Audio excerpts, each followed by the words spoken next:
warahmatullahi wabarakatuh. Baik, kembali lagi dengan saya Erika Diana Putri Arumsari, NIM E 2019-1045. Baik, saya di sini akan mengerjakan tugas UTS dari Bapak Abdul Wadud Nafis LCMEI, yaitu mereview 3 video yang sudah beliau sampaikan. Untuk yang pertama, saya akan menjelaskan tentang pembentukan peradaban Islam periode kenabian. Nah, pembentukan peradaban Islam dibagi menjadi 2 fase, yaitu fase Mekah dan fase Madinah. Kenapa sih kita harus mempelajari itu? Nah, karena metode dan fokus Nabi terhadap fase Mekah dan fase Madinah itu berbeda. Di fase Mekah, kita dapat melihat konten dakwah Nabi, faktor-faktor penolakan dakwah Nabi, dan bentuk penolakan tersebut. Yang pertama yaitu metode dakwah Nabi. Metode dakwah Nabi itu ada 3. Yang pertama rahasia, yang kedua terang-terangan di Mekah, dan yang ketiga terang-terangan di luar Mekah. Untuk yang kedua yaitu konten dakwah Nabi. Konten dakwah Nabi ada 2, yaitu pendidikan tauhid, baik praktek dan teorinya, dan yang kedua yaitu pengajaran ilmu Al-Quran. Dan yang ketiga ada bentuk-bentuk penolakan dakwah Nabi. Bentuk-bentuk penolakan dakwah Nabi itu ada 3. Yang pertama lunak, semi lunak, bahkan kasar. Dan yang terakhir adalah faktor-faktor penolakan dakwah Nabi. Faktor-faktor penolakan dakwah Nabi ini meliputi politik, sosial, agama, budaya, bahkan ekonomi. Dan yang kedua yaitu fase Madinah. Nah, di fase Madinah yang pertama dilakukan oleh Nabi yaitu membangun masjid, mempersaudarakan antara kaum Ansor dan Muhajirin, perjanjian saling membantu antara sesama muslim dan non-muslim, meletakkan dasar-dasar politik, ekonomi, dan sosial untuk masyarakat baru, mengadakan perjanjian dengan seluruh penduduk Madinah, dan memperkuat militer.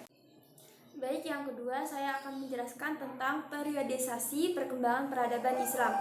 Apa sih yang dimaksud dengan perkembangan peradaban Islam? Perkembangan peradaban Islam adalah kemajuan yang dicapai oleh umat Islam. Periode perkembangan peradaban Islam dibagi menjadi 3, yaitu periode klasik dari tahun 611 sampai 1250 Masehi, periode pertengahan dari tahun 1250 sampai 1800 Masehi, dan periode modern, yaitu dari tahun 1800 sampai sekarang. Yang pertama adalah periode klasik. Periode klasik terdiri dari kepemimpinan Nabi Muhammad SAW, yaitu dari tahun 611 sampai 632 Masehi. Dan yang kedua yaitu Khulafaur Ar-Rasyidin, yaitu dari tahun 632 sampai 661 Masehi. Dan yang ketiga yaitu Daulah Ammawiyah dari tahun 661 sampai 750 Masehi. Dan yang terakhir yaitu Daulah Abbasiyah dari tahun 750 sampai 1250 Masehi. Ciri peradaban klasik adalah penanaman akidah dan tata cara ibadah yang benar, membangun komunitas muslim dan membangun kekuatan politik dan ekonomi, memperbaiki manajemen pemerintahan dan kemasyarakatan, membangun ilmu atau mengembangkan ilmu pengetahuan dalam seni dan arsitektur. Yang kedua yaitu periode pertengahan yang terdiri dari Daulah Mughal India dari tahun 1261 sampai 1520 Masehi. Yang kedua yaitu Daulah Sawawiyah Persia dari tahun 1501 sampai 1722 Masehi, dan Daulah Utsmaniyah Turki dari tahun 1520 sampai 1801 Masehi. Ciri-ciri peradaban pertengahan adalah memperbaiki manajemen pemerintahan dan kemasyarakatan, mengembangkan ilmu pengetahuan, dan mengembangkan seni dan arsitektur. Dan yang terakhir adalah periode modern dari tahun 1800 sampai sekarang.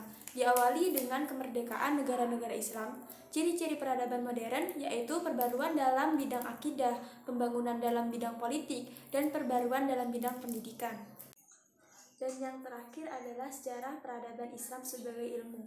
Sejarah peradaban Islam adalah tingkat kemajuan kecerdasan dari hasil kepemimpinan Nabi Muhammad SAW sampai sekarang. Nah, pengertian ilmu sendiri adalah deretan konsep atau skema konseptual yang berhubungan antara satu sama lain sebagai hasil observasi serta eksperimentasi dari pengalaman-pengalaman terdahulu. Nah, dan yang harus kita ketahui yaitu kriteria-kriteria ilmu pengetahuan. Kriteria-kriteria ilmu pengetahuan ini ada 6. Yang pertama, memiliki objek yang jelas, memiliki metode tertentu, disusun secara sistematis, menggunakan pemikiran yang rasional, kebenarannya bersifat objektif, dan dapat memiliki tujuan. Dan mempelajari sejarah peradaban Islam sebagai ilmu juga memiliki manfaat, yaitu kegunaan edukatif, kegunaan inspiratif, dan kegunaan rekreatif. Sekian dari saya, kurang lebihnya mohon maaf. Wassalamualaikum warahmatullahi wabarakatuh.